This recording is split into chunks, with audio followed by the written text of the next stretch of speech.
Welcome to The Stumbling Spirit, contemplations on the path of resilience. Whether you realize it or not, you are resilient. It's your birthright. As you take in your next breath, know this truth. It's not only about your capacity to overcome difficult situations, but it's about your courage to do the necessary work to heal, learn, grow, and move forward. What you gain is invaluable wisdom. And it's through these hard stumbles in life that we often discover a new purpose that aligns with our spirit. My name is Fabio da Silva Fernandez, Reiki Master, Mindfulness Coach, and Mystical Explorer. Join me weekly as the Stumbling Spirit podcast highlights the lives of extraordinary people like you, sharing transformative stories and beneficial practices of resilience to guide you on your wellness journey.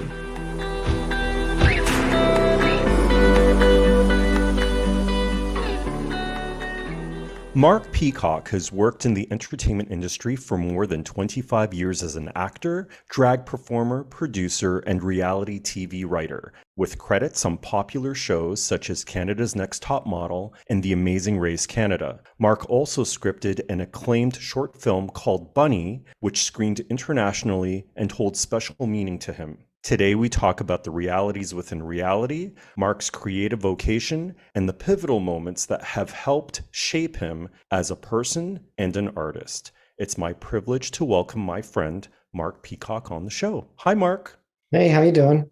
Doing well. How about you? Very, very well. Thank you. I have to admit that reality TV is a guilty pleasure of mine, and I usually lean towards shows that relate to love or food. So can you explain to us, even though we are consumers of it, what is reality TV? That is a gigantic question. What is reality TV? Because you can go back to what is the basis of reality TV? Like, where did reality TV come from? Quite simply, reality TV has been around as long as TV has been on. A talk show is a type of reality television. A game show is a type of reality television.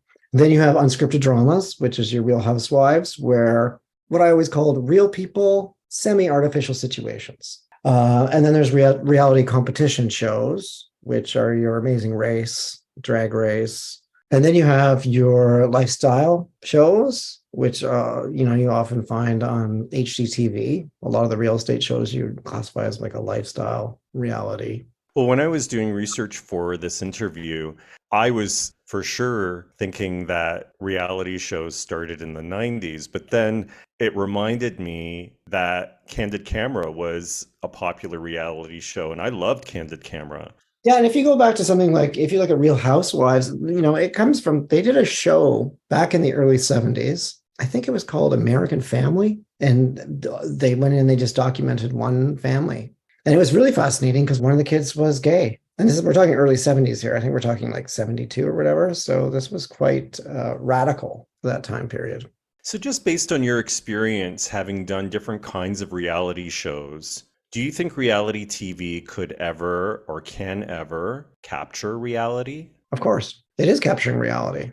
Essentially, the way I explain my job to most people is when you make a television show that's scripted, you have a writer in a writer's room and they write out a script. Then they hire actors to play the parts in that script. And then they have a director who directs them, and then they shoot everything. And then it's handed off to an editor. And then the editor takes the script along with the director's direction and the performances and puts together what we see as a scripted show on television. The way reality TV works is they come up with a situation, a premise. We'll use Amazing Race because that's what I'm working on right now. You start off with 10 teams are competing to win $250,000. And then they go out and they shoot people doing stuff. What I do is I watch all the footage. This is as a story editor for reality TV. I watch all the footage and then I create a script on what I see and what I hear. Everything on The Amazing Race that happens is real, but the game that they're in is constructed. Production creates the premise for people to the arena, let's call it the arena, that they're operating in. And everything that those people do within those parameters is real. Everything they say is real. Our job in post-production is just to tell a coherent story based on what we're hearing. So you're basically going through the footage and you are identifying what are the major themes of things that are happening within the story, and you're identifying what they are, and then you choose, okay, well, this is how we are going to piece this show together based on what is emerging naturally in the show. Yeah, and people are not, they're not, what they say is not manipulated or altered.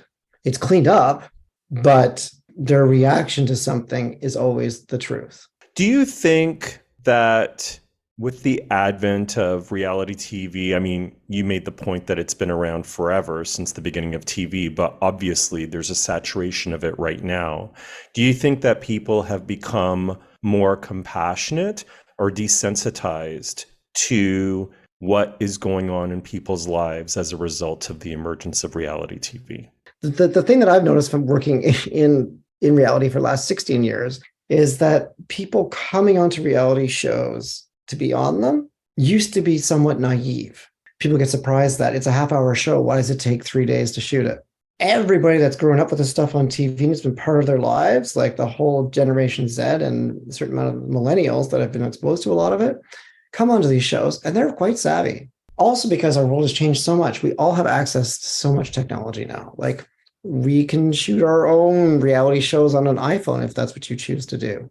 A lot of people that come on these shows already are, are YouTubers and or have an Instagram profile, or they've been, their parents have been taking videos of them for their entire lives. So the comfort level has shifted a lot. It was interesting when reality TV first became like, this is the beginning of Survivor. It was around when Survivor started that people were concerned that it would take over and nobody would want, it would take over too much and people wouldn't be interested in scripted stuff. And it was going to, change the face of the business and make, and all these people would be out of work because of it. And that hasn't happened. You know what I mean? Now we just have an incredible amount of content that we can actually consume. It's just now we have a huge reality sector plus a huge scripted sector. It's almost like when people thought that when Blockbuster first came on the scene in the 80s, they're like, oh my God, home video. People will never go to those movies again. That was the big fear. And then, of course, people still went to the movies. People also rented videos, but they still went to the movies. You know what I mean? And that's 40 years later since, we had home video and people are still going to the movies. You won a Canadian Screen Award for Best Writing on The Amazing Race Canada. What are the challenges of working on that kind of show? The biggest challenge of working on something like The Amazing Race is the quantity of footage. So it works out to be 44 minutes and 50 seconds long. That is your episode for broadcast television. And because you have 10 teams that are out shooting 11 hours of footage, sometimes 9 hours, I'd say on average, they each shoot 9 hours per episode. There's well over 90 hours of footage that needs to be processed and then whittled down to the most entertaining story, conceptually coherent 45 minutes that you can get out of 90 hours. So it takes a large team to make all this happen. Yes, my name is on that award, but it's not just my award. I mean, first of all, there's actually two other names with me, so it's actually 3 of us won it. But beyond that, everybody contributes to each episode, from the assistant editors through the editors, the team editors, the lead editors, the story editors, and we work as this giant team because each episode has to link to the next episode.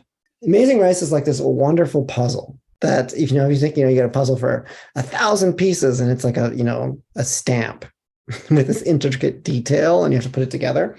That is putting together a season of The Amazing Race. If you think about it, each puzzle piece being a soundbite, thousands of sound bites all being selected and put into an order so that it all makes sense. Do you have any thoughts on what kind of reality TV show we could see that isn't already out there? Are you looking for pitches, Fabio? I don't have any.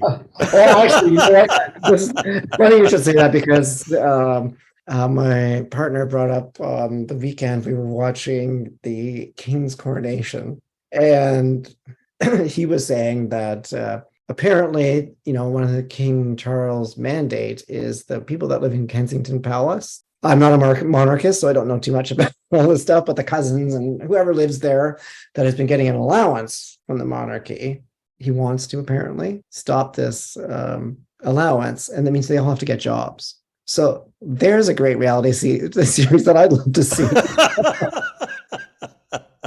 New Peasants of Great Britain, or once they figure out how to get people on the way to Mars, like that would be the ultimate reality show. And it have a long, like it takes 3 years to fly to Mars, so it's a good 3 seasons you get out of that show. Got to make sure it's a good show. Got to cast it right. If it's canceled after season 1, they have 2 more years to Mars. Exactly. But I think that it wouldn't surprise me if that kind of thing actually did happen, where they are talking about sending people to Mars, and everyone's going to be fascinated by it, and everybody we have the capability to technologically send video footage. I also think, and I don't know if I've seen anything around this, but I feel it as a person in their 50s. Technologically, I'm starting to get left behind. Every time there's something new introduced to me at work, some other kind of platform or whatever, my immediate reaction is resistance. I'm like, ugh, I should learn something else. Why can't we just email each other? Do I have to Slack you? I mean, every place you work, there's a new place that new kind of chat technology, Monkey Fiverr or whatever. I'd love to see some kind of reality show like that. Or they haven't done a show around centenarians. There's not a lot of shows about older people. I'll just put it that way, because it's got to do with advertising dollars. Well, they probably will be, because we're an aging population. Yeah, that'll be interesting to see how that morphs. So about a decade ago, you wrote and produced an acclaimed short film called Bunny. Can you explain the significance of that film to you? The important aspect of that particular film was showing older gay men on screen. I mean, subsequently, there was a film with Stanley Tucci and Colin Firth, which is basically the same topic, an older couple in which one suffers from Alzheimer's, right, and starts to lose their memory. Bunny's just exactly the same premise as that. Basically a story of an older gay male couple in which one of the guys is starting to suffer from dementia, and the impact that it has on his partner. Me and the people that I was working with felt like there wasn't a lot of older gay men being shown in media. This is going back 10 years. I feel like things are starting to shift now, but at that time, at a lot of the gay festivals, you saw a lot of younger stories being told. I had to actually research, because I don't have any family members that actually had dementia. So I spoke to a number of people who had parents that they've dealt with that kind of thing. And I also had them read the script. I had it vetted to make sure that the behavior made sense.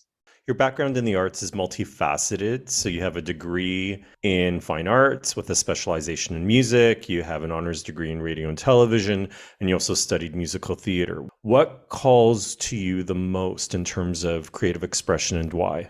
Back in 2014, so almost 10 years ago, I felt I was at a crossroads with my career. And I saw a wonderful coach who asked me the question, what would your life look like if there was no limitations 5 years from now? What would you be doing? And I was like, well, I enjoy writing, and I do enjoy producing. I also love performing. Variety was important to me. So I basically have created a lifestyle in which I get to do bits and pieces of everything. I am the Jack and Jill of all artistic trades. And they all give me joy. I feel as a person, I can't do one thing for too long, because then I like the repetition of it, I start to get bored. So I love the fact that I'm very privileged and very lucky to have, this wide range of things that I get to do. This week alone, I am working on The Amazing Race. I am working on still finishing up the show that I worked on before. I have a writing rehearsal with my drag group B-Girls on Tuesday night. I have a call tomorrow for a commercial that I'm shooting on Wednesday or Thursday. I enjoy all aspects of my artistic expression. Not one stands out as being stronger than the other. The two areas what I feel that I really haven't brought up to like the best, accomplished something that I feel proud of is acting and writing. So I will continue to explore those areas. And you are exploring those areas in B Girls. I'm glad that you brought that up because you've been a part of this comedy troupe for the past or more than 2 decades, playing the pink ditzy bombshell barbecue. Can you describe the B Girls and why is it so important to you to be a part of this group after so many years? I think our website says Canada's premier drag troupe.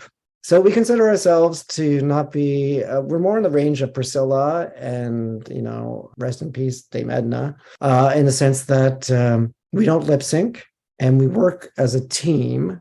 So rarely will any of us perform individually. We almost always perform as a trio.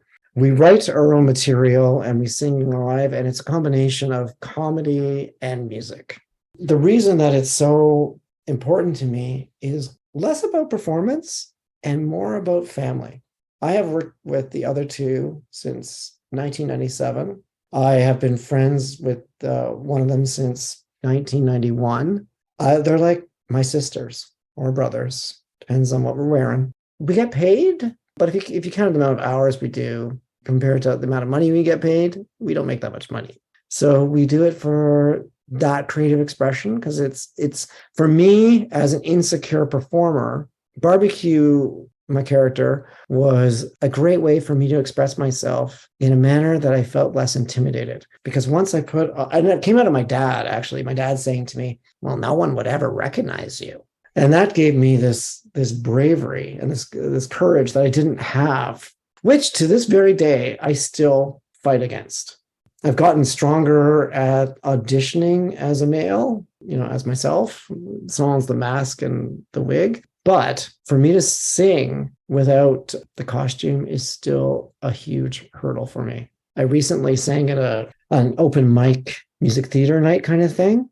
And literally the adrenaline was so high, it took me 2 hours after I sang to come down. But not good adrenaline. It was like that bad, like, oh my God, that was terrible. Like the amount of inner critic stuff that comes with that, to the point where I felt almost traumatized, where I couldn't concentrate on anybody else's performance because I kept thinking about how much I made a fool out of myself, if that makes sense.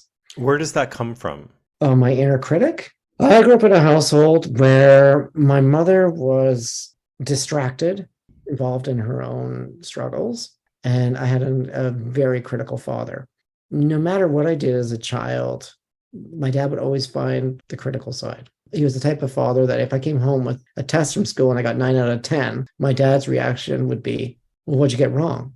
Why did you get that wrong? So there wasn't a lot of celebration of us as kids, of our abilities or like nurturing.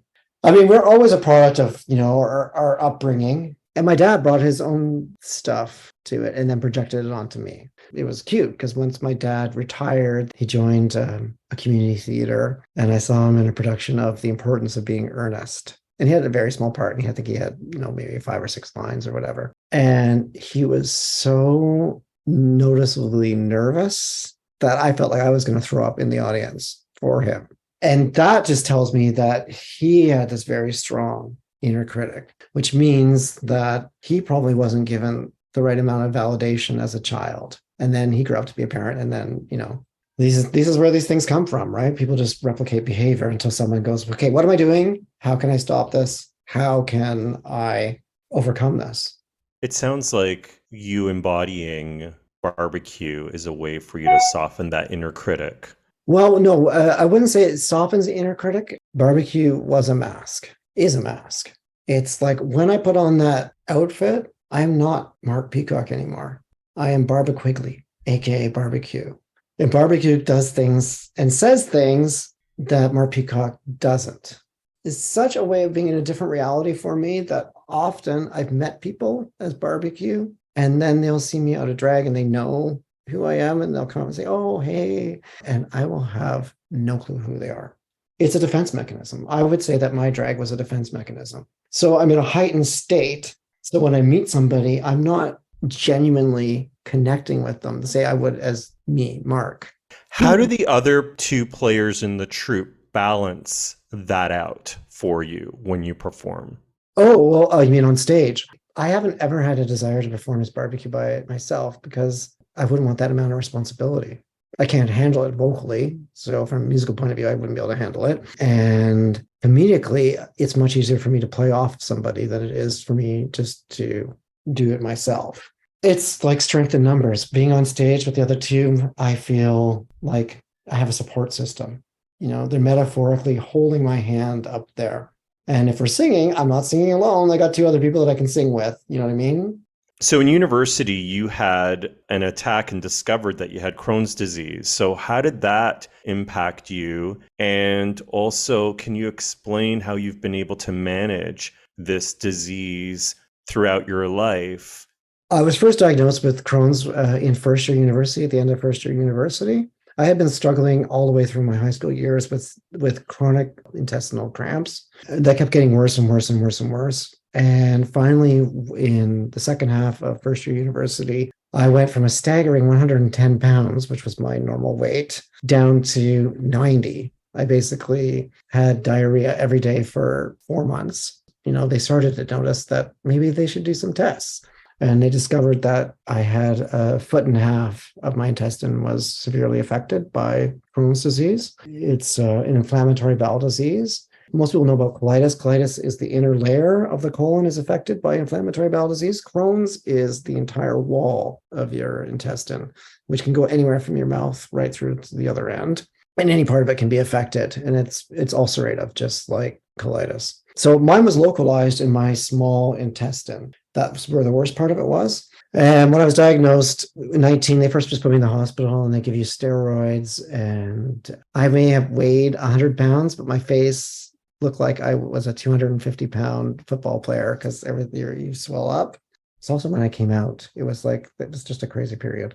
In third year university, they realized that the small intestine was compressing the ureter, which is the tube from your kidney to your bladder, because I was having a kidney stone once every 3 months or so. And they're like, okay, I think we have to take this out. In the spring of 1989, they removed the foot and a half. And when you have this kind of bowel surgery, they always stick an NG tube, a nasogastric tube. It goes up your nose and down into your stomach, and it drains out all the bile so that your intestines can heal. And usually at day 3 or 4, depending, they remove the tube because you have to sort of get on with life. And when they took my tube out, unfortunately for me, the bowels separated. And so it leaked into my abdomen and I went septic. A week later, after my original operation, they cut me open again and they basically had to rinse all of my internal organs because they were all covered in green bile. I was put into intensive care at that point because I was in intensive care for about a week. And apparently, and of course, I was like completely out of it. I was so sick with being septic and the amount of drugs they were giving me, whatever. I only found out after the fact that my chances at that point were only 50-50. I do remember my parents standing over me in intensive care, just like bawling their faces off. And I was intubated, so I couldn't speak to them. And that experience really changed me as a person. And it was beyond just my experience. It was the pain that I saw around me. In the same time that I was in the ICU, there was a young woman similar in age to me who was suffering from sickle cell anemia. She may have been 2 arm lengths away, like mine and hers away, but I could hear her. And one night there was a code.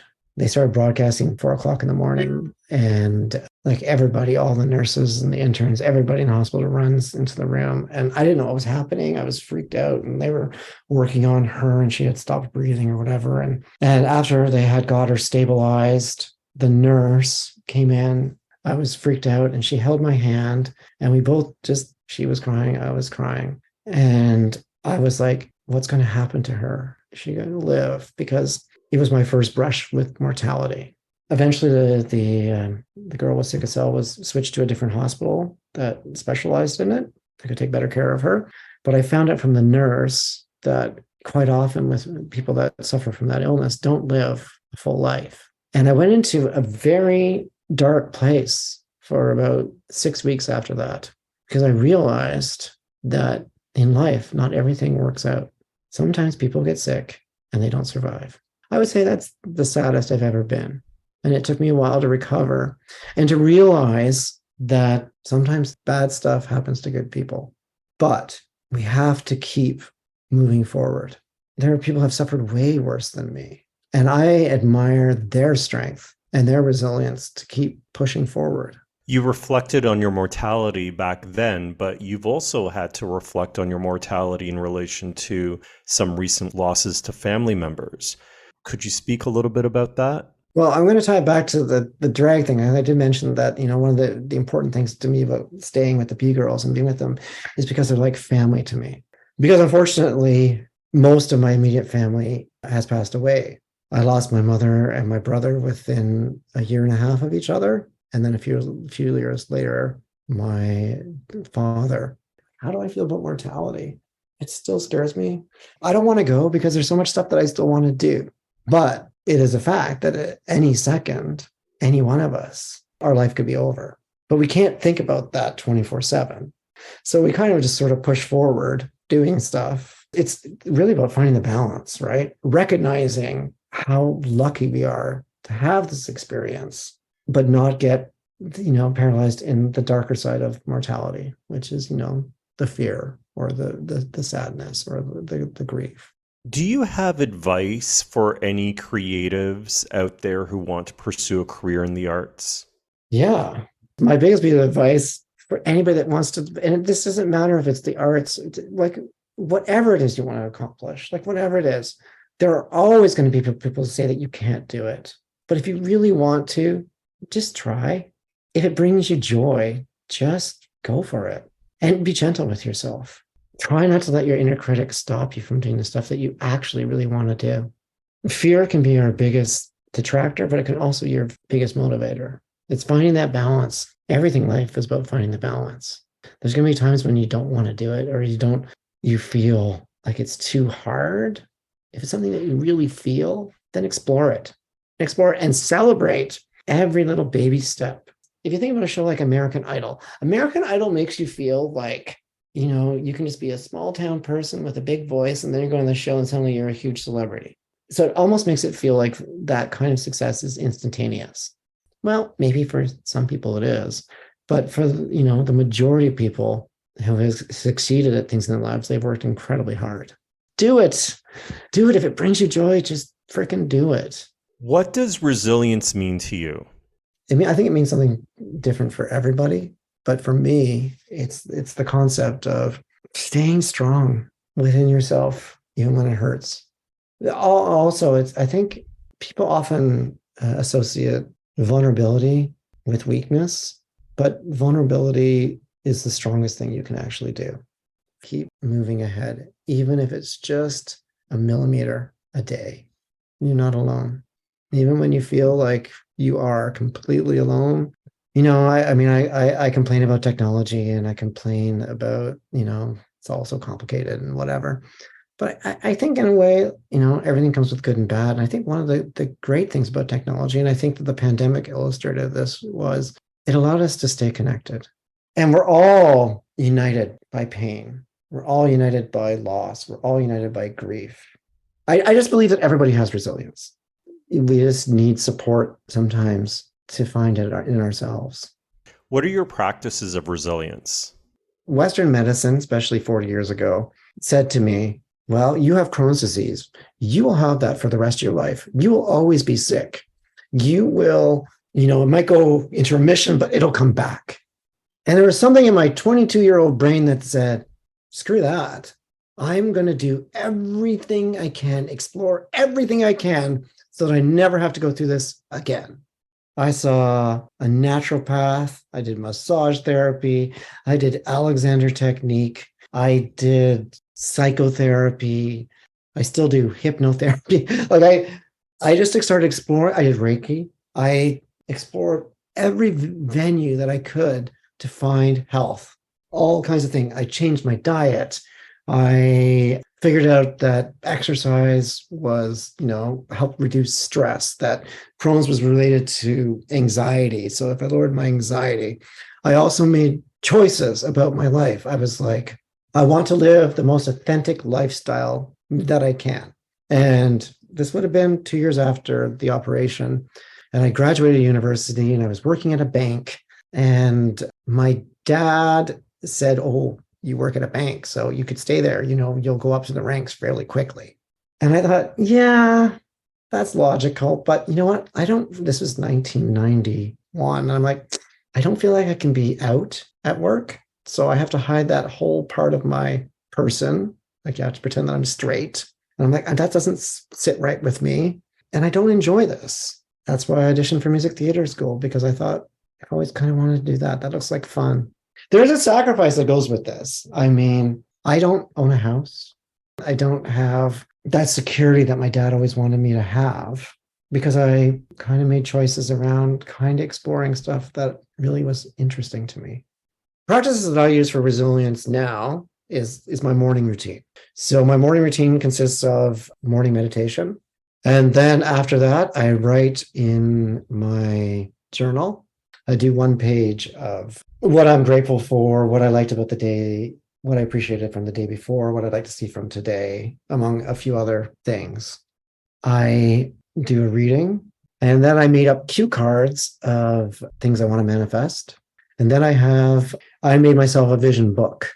In my vision book, I cut out things of like what I want to achieve in my life, along with like sayings, whatever. And I created a page for each aspect, be it home life, be it career, whatever. And then I have a list of 35 affirmations that I say to myself. It's positive statements about me with the universe, essentially. And how do these practices of resilience benefit you? I don't know. It's hard to quantify, but I'll say this much. I enjoy my routine. It gives me a focal point and a stability to the start of every day. If my day starts off out of balance, then I'm out of balance for the entire day. This helps me balance out my life. It gives me a good, strong starting point. It's not like it's a magic potion or anything, but it helps me feel, I think it helps build my own confidence. How can people contact you if they want to reach you? If you want to reach me, they could find me on LinkedIn just under my name, Mark Peacock. Thank you, Mark. Thank you for sharing your story. I really appreciate your time and your wisdom. Well, Fabio, thank you for having me. I appreciate you listening. Thank you for listening to The Stumbling Spirit, Contemplations on the Path of Resilience. This is Fabio da Silva Fernandez. Join me again next week for another episode of transformative stories and beneficial practices to guide you on your wellness journey. If you wish, you can follow and DM me on Instagram at The Stumbling Spirit. Until next time, take a deep breath and another step forward on your path of resilience.